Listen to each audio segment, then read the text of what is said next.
Okay, I think I'm actually live this time, so we're going to try this again. Hi, I'm Jenny Acord. I'm a marriage coach, a wife, and I'm very passionate about helping couples build their marriages on purpose. And today, I really want to talk to you about some things like most people don't talk about because they don't really understand why it's happening. And so, I really want to give you a chance to understand what it is like most couples at some point in their they're drifting apart, but we don't talk about why that happens and what we can do about it. So that's really what I want to do today is talk about why couples drift and then give you a chance to figure out what to do about it, because I don't believe that couples drift because they stop loving each other, or even that they woke up one day saying, you know what, I just don't want to be married anymore.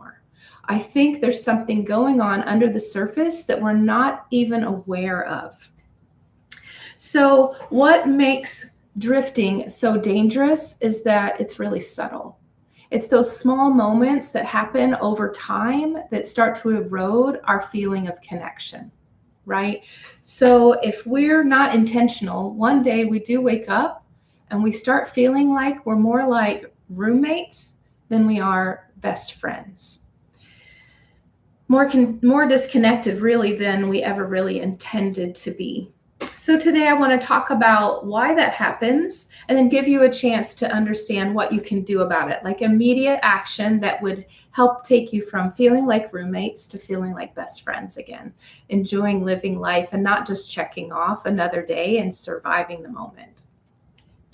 Every couple has a story, and I want to tell you that nobody's perfect, right? And so, even in Rick and I's relationship, I'll share with you some of the things that we've experienced and what it's been like to be us. But I want you to really understand that if you don't have it all together, that's okay. We don't either. Nobody does. But we all have a story. And if we start to understand our story, then we can start learning how to navigate towards connection a little bit better. So here's a little bit about what happened with us.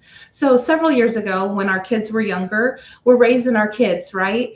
And we were in this season and life was super busy. And I don't know about you, but if you've ever felt like life was really busy, you can put it in the chat, like all the different reasons why. There's like not enough time in the day to get all the things done that we need to get done. Right. And we're doing really good things. We've got busy schedules. We've got our kids in basketball. We're serving at the church. We're working. We're doing all the good things. But really, what was happening was we were spending so much time focusing on those really good things, those things outside of us. We were building our family, but we weren't investing in our marriage. So it maybe feels familiar to you. I want to say you're not alone in this.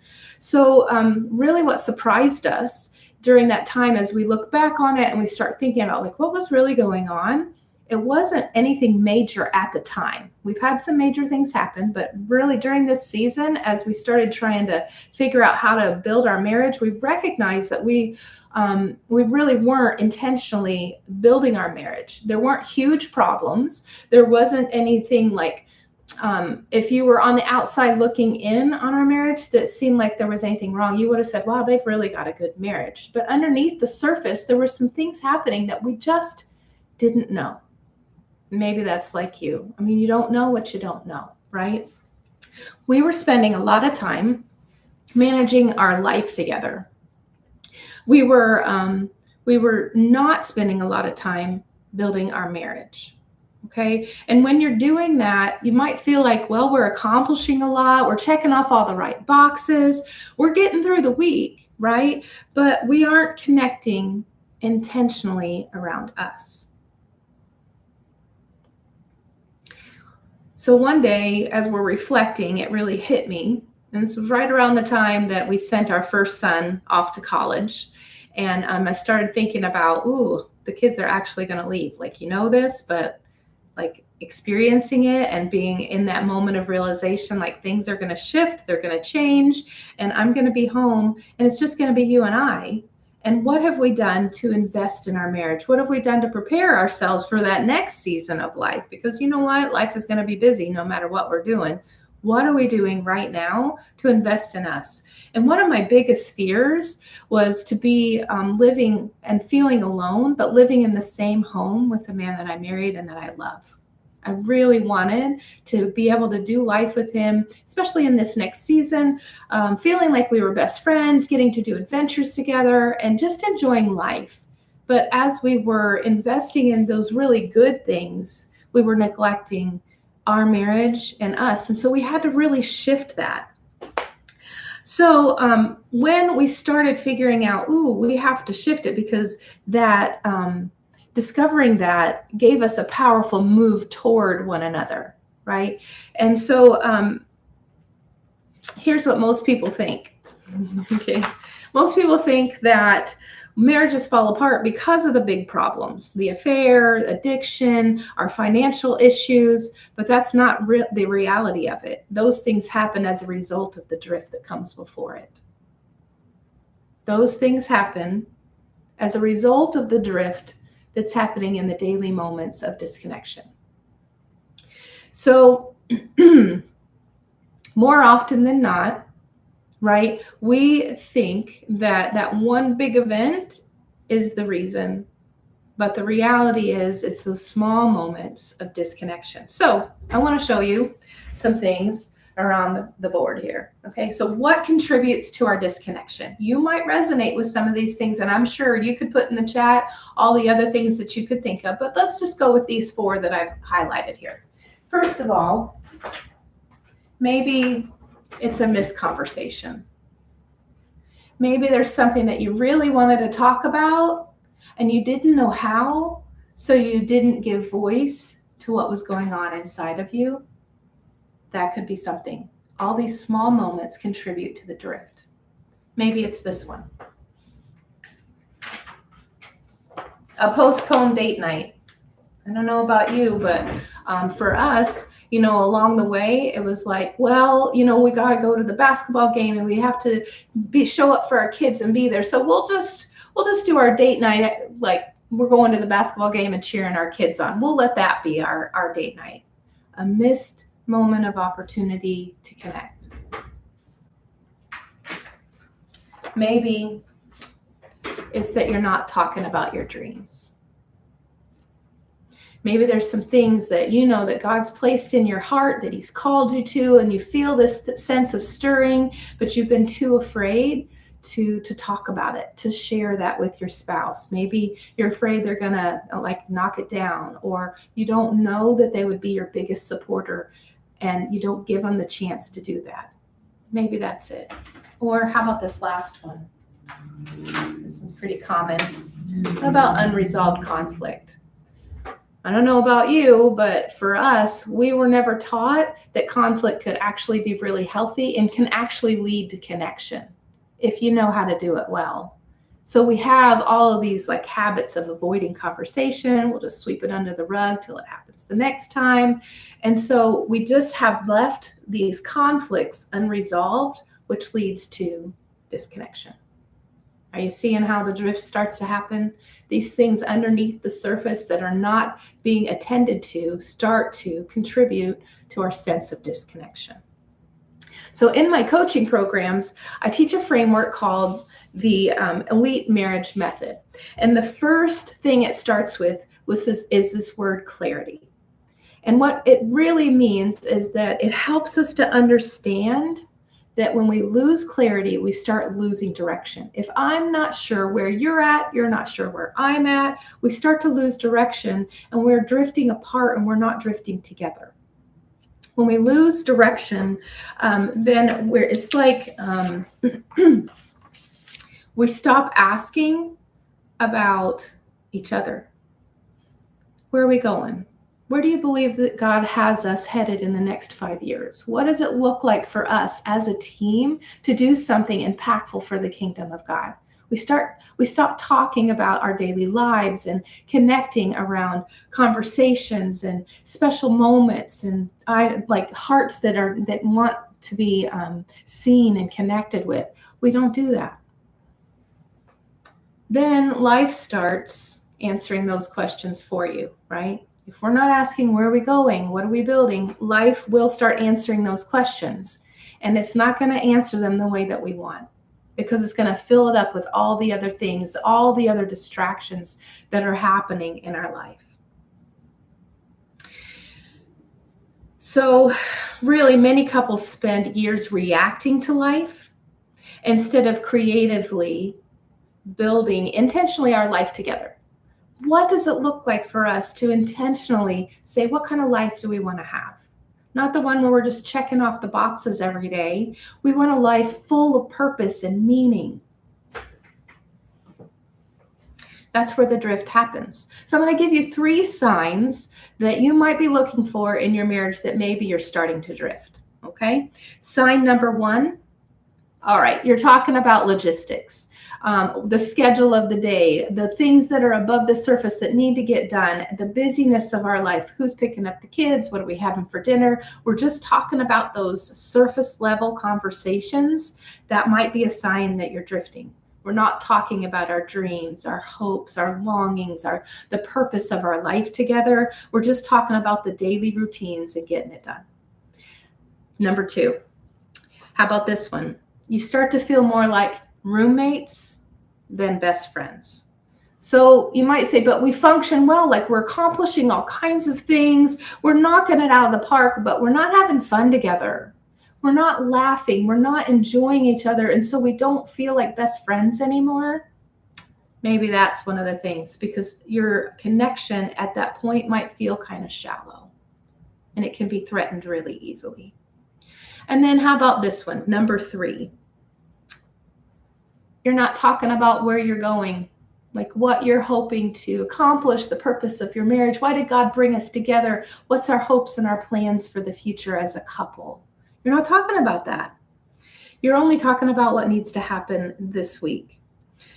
You're not clear on really what you're building over the next 5 years. Like if any of this resonates with you, don't worry, you're not alone. Okay, you're not a failure. You're actually in this really great moment of an invitation to do something intentional to build your life together, your marriage together. It's just a different way of thinking about marriage, right? It's a shift from just checking off the daily, we got to do the good things, and really investing in what our future looks like and how to build it intentionally for the kingdom of God. Because you better believe that God put you together on purpose for a purpose, and He has a story that He's wanting to write with you. Let's be intentional. Let's get on board with what God wants for you and start building the marriage that you've always dreamed of. So in my marriage, we stopped asking, like, what are we going to do to survive? Because like some seasons, it just feels like we're just surviving. If we could just get through today, then we'll be able to do that tomorrow. But really take hold of it today. What does it look like to say, I want to think differently? We want to be intentional builders of our marriage, right? Intentionally building, designing, and creating the marriage that God had planned for us from the very start when He brought us together. Get intentional about that, because that's really what you need to do. So let's go back to the board and let's think about what it looks like on the other side of this. When a misconversation happens, what we're missing is friendship. Because those conversations give us a chance to build the friendship in our marriage. So learn how to give voice to those things that you're really longing to talk about with your best friend, your marriage partner, your spouse, right? Number 2, a postponed date night. A postponed date night is that missed opportunity for connection. Can you see that? There's a little bit of a glare. But that's really what it gives us, is connection. When we're in date night moments, we get to connect, we get to enjoy new opportunities, do things together that are not the routine. It breaks us out of the daily routine and gives us something different to build connection around. How about this 3rd one? When we're not talking about our dreams, we're missing that sense of purpose in our life. Bring your spouse in on that journey. You guys together figure out, what's your marriage mission? Where does God want to take you? That's one of the things that we do in my marriage coaching program. Is the very first thing is to decide, what's God's mission for your marriage? Do you have a marriage mission statement? Do you know what his purpose is for your life and for your marriage? So that's the third one. And then what about this one? Unresolved conflict. When we don't have healthy habits to talk about conflict, then it's going to take us into that drift place. But what if you had habits? What if you had the skills necessary to really move through conflict in a way that brings connection, right? That's what you're looking for. That's what you want to build. All those moments. Why would those small moments matter? Because you want friendship, connection, purpose. You want healthy habits that continue to build on a marriage that's healthy and strong. You might be surprised at what comes up with that. So here's what I want you to do. I'm going to give you a practical skill right now to start thinking about, well, how do we address this? Where do we even start? Start here. Take 20 minutes. Just set aside no phones, no distractions, just you guys. And just lean in and ask this question. Where, if our marriage were thriving in 3 to 5 years, what would it look like? What would be different than what we're experiencing right now? Now, I want you to talk about it. I want you to dream about it, but don't be critical of each other. Like, just make space for both of you to talk about what that would look like. What would it feel like? You're not solving problems. You're just exploring possibilities together. Let that dream, the vision, the hope of what life could look like if we weren't just checking off the boxes and surviving a season, but actually in creating an intentional marriage, let that help you to impact the reducing the drift that's going on between you. So if you saw any of those red flags, if you want some of that stuff and less of that stuff, then take some time and start just talking to each other. So do this 20-minute thing, see what shifts in your marriage. Because a lot of couples will say, and this is like a real powerful truth, that couples believe this lie, right? We'll focus on our marriage when life slows down.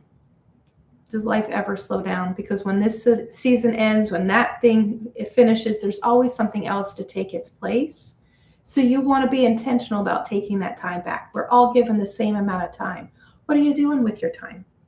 So there's always going to be more responsibility, more commitment, and intentionality can't wait. Because what we do know is that strong marriages are built on purpose. People intentionally invest in their marriage, grow in their relationship, learn how to connect in new and healthy ways. They're made on a decision to prioritize their marriage, a decision to build instead of drift, to pursue each other again, to create a future together. So if any of this resonates with you, I want to invite you into something, because you don't have to figure this out alone. One of the things that I help couples do inside my elite marriage coaching program is to gain clarity around where they are, where they want to go, and what needs to change to get there. That sounds good, doesn't it? That's why I offer a marriage vision call. So if you are interested or think this might be something that you'd like to explore a little bit more, it's a private conversation where you and I will just sit down and talk about your marriage, identify what's working, uncover where you might be drifting, and then look and talk about really what would it look like to build a stronger, more connected and purposeful marriage. That's what we'll do inside of that. Now, I only work with a small number of couples, so if you can't get in right now, we can talk about that. But really, I try to give everybody, why I keep it small is I want you to have personalized coaching, right? There's going to be accountability, and I offer you the support that you deserve.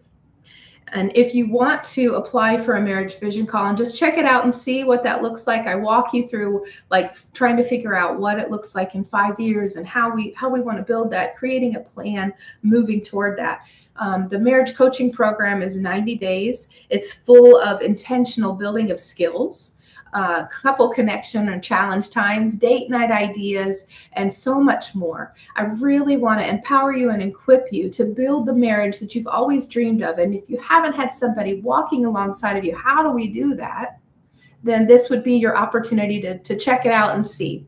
So I'd love to help you connect. I'd love to connect with you and help you discover what's possible in your marriage. Remember, great marriages don't happen by accident. They are built intentionally. Your marriage is a message. Let's make it one worth echoing. So until next time, I'll see you. Jenny Acord. Bye-bye.